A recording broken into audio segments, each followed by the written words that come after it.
1. As the famed singer Miley Cyrus once said, "It's a party in the USA." Now, people are raising up their hands, but they're not saying yeah. Instead, they're raising their hands up in frustration. What this article demonstrates is the fact that super PACs aren't actually disclosing all that there is to know about them. And instead, we get a sort of shadowy figure in the mist and in the background. We see an organization where we don't fully understand what's going on, and we rightfully should be worried. And this article is right in saying that there should be more disclosure in regards to super PACs. Now, I reached this point by considerations of 3 main points. One, by the consideration of the problem that had started with the Citizens United case. 2, seeing how the effects is affecting campaigns today in America. And 3, seeing a solution and a possible outcome on how we can deal with this problem. Now, if we look at the origins of this problem, we can see that it goes back to the Citizens United case in 2001. Now, what this case entailed was a sort of disregard for over 70 years worth of regulation in terms of campaigning and money. Now, what happened here was the Citizens United case showed that such super PAC campaigns or super political action committees could only donate up to $5,000. Now, this doesn't seem like a lot, and it should be, rightly so that there wouldn't be a major influence, in, so to speak, in our campaigning process. But what the Citizens United 2001 case was disregard this entire law and 70 years worth of work altogether.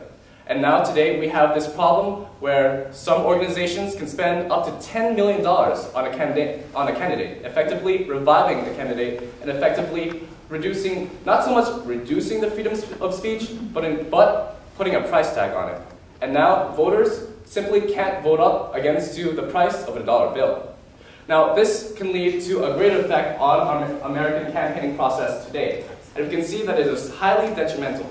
Now, I stated earlier that the $10 million donation from a certain casino magnate had effectively revived the candidate. And this was Newt Gingrich. Now, not only Newt Gingrich, but also other Republican candidates, as well as Barack Obama, has several super PACs. Now, what does this mean?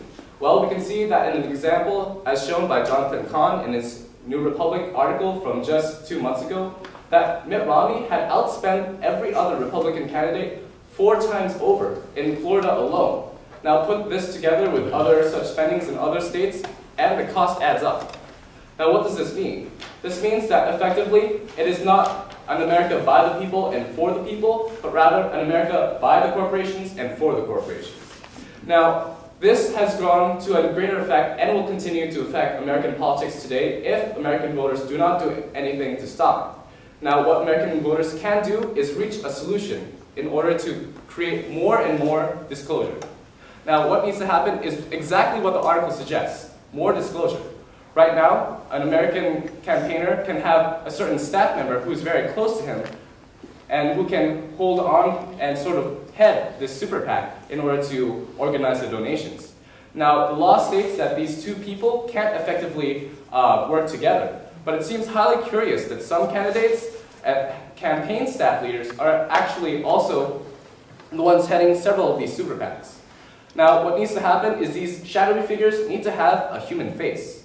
If we have the heads of super PAC leaders just endorse the advertisements that they have after every advertisement, then we can have a human face to these shadowy organizations. Furthermore, if we have the candidates that they are supporting actually endorse these campaigns after, then we can have even further disclosure.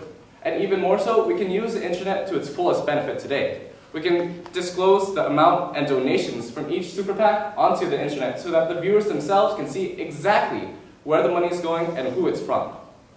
Now, with all of these things in regard, we must see that the problem of super PACs have originated way back when. Originally, they were just small political action committees. But thanks to the problem that the Citizens United case from 2001 had brought up, it has wreaked havoc, and its effects can still be felt today.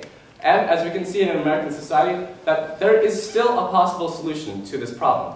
We can have a greater disclosure, we can have a human face to this shadowy figure that is super political action committees, and we can have the leaders of these super political action committees actually bring their face so that other people know who to direct their attention to. Now, with all these considerations in mind, we can see that maybe And just maybe, we can raise our hands and say yeah, and maybe we can have our own party in the USA. Thank you.